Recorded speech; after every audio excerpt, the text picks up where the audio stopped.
Good morning everybody. आज हम लोग धातु और अधातु के बारे में पढ़ेंगे। मेटल एवं नॉन मेटल के बारे में हम लोग आज अध्ययन करेंगे कि मेटल क्या होता है, नॉन मेटल क्या होता है। ये क्लास 10th के लिए, क्लास 10th के लिए वीडियो होगा। इसमें धातु और अधातु के बारे में जानेंगे, मेटल और नॉन मेटल के बारे में हम लोग जानेंगे। हमें पता है कि आज तक जो तत्व है वो 118 तत्व खोजे जा चुके हैं। देखेंगे आज तक जितने भी तत्व हैं 118 तत्व खोजे जा चुके हैं और 118 तत्वों में देखिएगा 118 एलिमेंट आज तक खोजे जा चुके हैं, जिसमें से 90 मेटल हैं। कितने? 90 आपका मेटल पाया गया और शेष जो है कि नॉन मेटल पाया गया, नॉन मेटल पाया गया। हम आज वही बात करते हैं कि धातु और अधातु। धातु माने मेटल, अधातु माने नॉन मेटल। इस चैप्टर में हम लोग धातु और अधातु नॉन मेटल के बारे में पढ़ेंगे। देखिएगा जनरली हम लोग जो एलिमेंट होता है, जो तत्व होता है वो तत्व 3 भागों में डिवाइड होता है। देखिए जो तत्व होता है, तत्व कितने भागों में डिवाइड होता है? 3 भागों में डिवाइड होता है। एक धातु होता है, एक अधातु होता है, उपधातु होता है। यहाँ हम धातु और अधातु के बारे में अध्ययन करेंगे। आइए थोड़ा हम लोग देखते हैं धातु के बारे में। धातु के बारे में देखते हैं, धातु क्या होता है। वे तत्व जो ऊष्मा तथा विद्युत का चालन करते हैं धातु कहलाते हैं। धातु किसे कहते हैं? वे तत्व जो ऊष्मा तथा विद्युत का चालन करते हैं, यानी कि उसमें ऊष्मा दीजिए या विद्युत दीजिए, एक जगह से दूसरे जगह प्रवाहित हो जाए, उसे ही कहते हैं हम लोग धातु। लोहे का छड़ ले लीजिए और एक सिरे को गर्म कीजिए, दूसरा सिरा आसानी से गर्म हो जाएगा, तो लोहा क्या कहलाएगा? धातु कहलाएगा। वही लकड़ी को ले लीजिए और एक सिरे को गर्म कीजिए, दूसरे सिरे के पास नहीं पहुंचेगा। लोहा क्या होगा? एक सिरे को गर्म कीजिएगा, दूसरे सिरा भी गर्म हो जाएगा। यानी कि क्या होता है? मेटल होता है, धातु होता है, जो एक ऊष्मा और विद्युत धारा को आसानी से अपने से प्रवाहित होने दें, उसे क्या बोलते हैं हम लोग? तत्व बोलते हैं, धातु बोलते हैं। तो वे तत्व जो ऊष्मा तथा विद्युत का चालन करते हैं धातु कहलाते हैं। वे तत्व जो ऊष्मा तथा विद्युत का चालन करते हैं क्या कहलाते हैं? धातु कहलाते हैं। अब देखिए धातु तो जान गए जिसमें ऊष्मा तथा विद्युत का चालन होता है। अगर हम बात करें कि धातु का भौतिक गुण क्या होता है, धातु का भौतिक गुण की बात करें तो देखिएगा हम लोग छोटे क्लास में पढ़े थे कि जो धातु होता है वो चमक उत्पन्न होती है, एक विशेष चमक उत्पन्न होती है, मेटालिक क्लस्टर होता है। अब कापर को ले लीजिए, किसको ले लीजिए? कापर को। यहाँ देखिए कापर है, कापर को ले लीजिए या गोल्ड को ले लीजिए या सिल्वर को ले लीजिए, क्योंकि ये सब धातुएं महंगे भी हैं। इन धातुओं की बात करते हैं, किसकी बात करते हैं?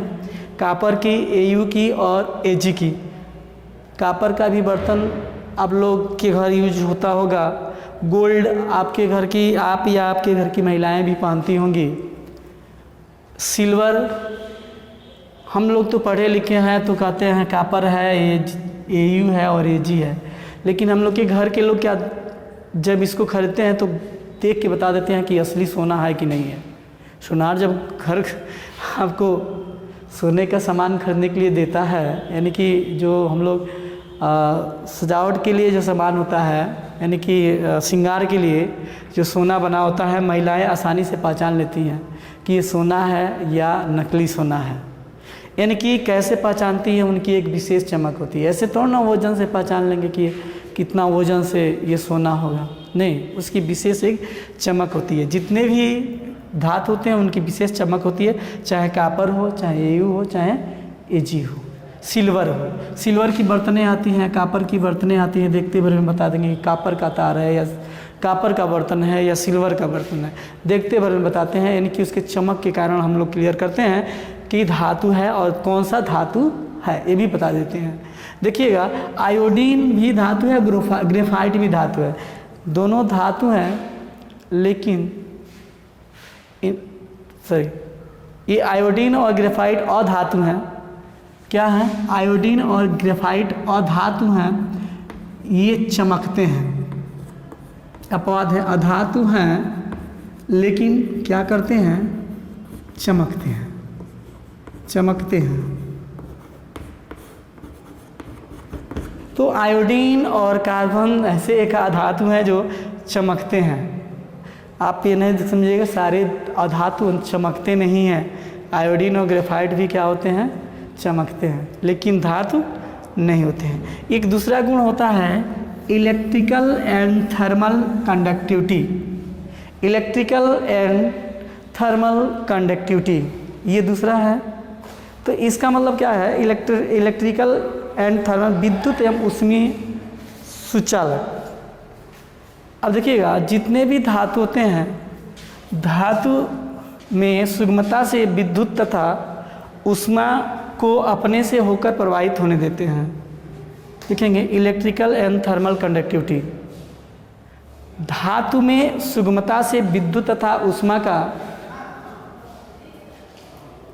ऊष्मा को अपने से होकर प्रवाहित होने देते हैं। अब जैसे बात करते हैं Ag, कॉपर और एल्युमिनियम।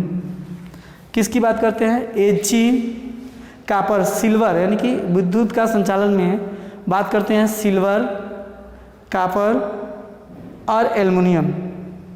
और इन तीनों का हम लोग घरों में तार के रूप में यूज करते हैं। तार के रूप में Ag, कॉपर और एल्युमिनियम को हम लोग यूज करते हैं। सिल्वर की तार सुने होंगे, कॉपर की तार सुने होंगे, एल्युमिनियम की तार सुने होंगे। इनका तार जो है कि बनाया जाता है। तो अगर हम देखें तो सबसे ज़्यादा सिल्वर जो Ag होता है, सबसे ज़्यादा Ag और कॉपर में अच्छा सा विद्युत का संचालन होता है, एल्युमिनियम में विद्युत का संचालन होता है। इसीलिए हम लोग सिल्वर और कॉपर की तारें बनाते हैं कि इसमें विद्युत धारा क्या हो, अच्छी तरह से प्रवाहित हो और अपना कोई विशेष इसका एनर्जी यानी कि विद्युत धारा प्रवाहित होने में ये असुगमता से प्रवाहित होने देते हैं। तो इसीलिए हम लोग क्या करते हैं, सिल्वर का और कॉपर का, ठीक है, तारे बना देते हैं। लेकिन एक अपवाद है टंगस्टन और लेड तथा मरकरी। टंगस्टन, लेड तथा मरकरी ये ऐसे जो है कि ये जो है कि ये जो है कि इनमें आप क्या कर सकते हैं, टंगस्टन हुआ या लेड हुआ और या मरकरी हुआ, इसमें विद्युत धारा प्रवाहित नहीं होता है, लेकिन ये क्या है, ये धातु हैं। ठीक है, ओके। कुछ और एक अन्य टॉपिक देखेंगे, स्क्रीनशॉट लेंगे, इसका स्क्रीनशॉट लीजिए ताकि आगे हम लोग चल सकें। ये देखिएगा अगले स्टेप में धातु के भौतिक गुण में आघात वर्धनीयता।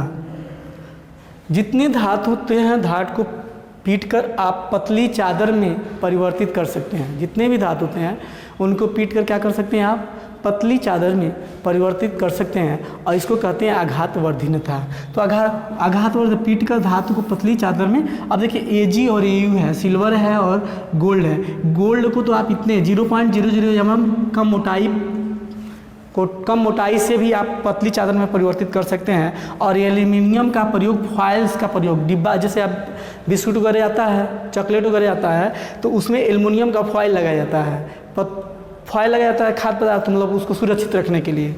अब देखिएगा कुछ धातु अपवाद है, जिंक को और मैग्नीशियम को आप क्या कर सकते हैं, पीट कर पतली चादरों में परिवर्तित नहीं कर सकते हैं। जिंक को और मैग्नीशियम को पीट कर क्या कर सकते हैं, पतली चादरों में परिवर्तित नहीं कर सकते हैं। वही अगर तन्यता की बात करें, किसकी बात करें, तन्यता की बात करें, तो किसी भी धातु को आप क्या कर सकते हैं, पतले तारों में खींच सकते हैं। पतले तारों में क्या कर सकते हैं, खींच सकते हैं, खींच कर पतले तार में बना सकते हैं।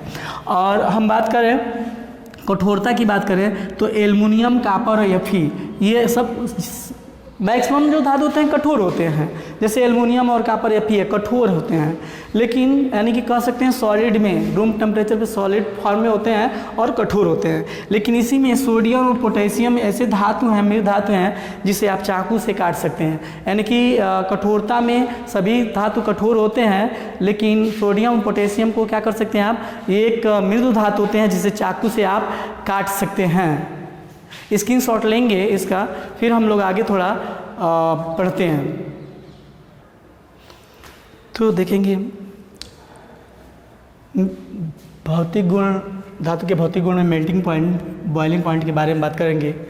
तो लगभग सभी धातुओं के जो मेल्टिंग पॉइंट और बॉइलिंग पॉइंट होते हैं, जो गलनांक होते हैं वो क्या होते हैं, ऊंचे होते हैं। गलनांक और क्वथनांक क्या होते हैं, ऊंचे होते हैं। इसको गलनांक बोलते हैं, गलनांक।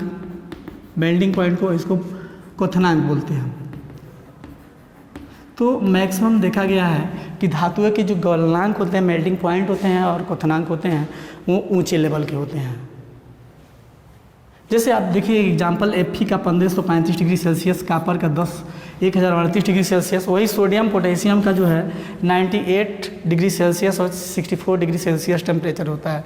लेकिन जो धातु होते हैं गैलियम और सीजियम, इनका 30 डिग्री और 98 डिग्री सेल्सियस टेम्परेचर होता है। यानी कि गलनांक इनका कितना होता है, मेल्टिंग पॉइंट कितना होता है, 30 डिग्री गैलियम का और सीजियम का 98। यानी सबसे लो जो गलनांक होता है वो गैलियम और सीजियम का होता है। अगर हम बात करें अगला भौतिक गुण में डेंसिटी की बात करें तो Au और Ag, यानी कि सभी धातुएं की जो डेंसिटी होती है, घनत्व होती है, वो उच्च होती है। यानी कि जैसे Au बात करें, गोल्ड की बात करें और सिल्वर की बात करते हैं। लेकिन अपवाद देखिए सोडियम और पोटेशियम ऐसे धातु हैं जिनका घनत्व बहुत ही कम होता है। अगर हम साउंड की बात करें, अगला जो है कि गुण में साउंड की बात करें तो जितने धातु होते हैं उसको ठोकने पर एक विशिष्ट प्रकार के मेटेलिक साउंड देते हैं। तो उसे ठोक के हम पता कर लेते हैं किस प्रकार की साउंड है। तो आज धातु के भौतिक गुण के बारे में हम लोग चर्चा कर लिए। कल धातु के रासायनिक गुण के बारे में देखेंगे और आप लोग इसको अच्छे से तैयार कर लीजिएगा। ओके, धन्यवाद।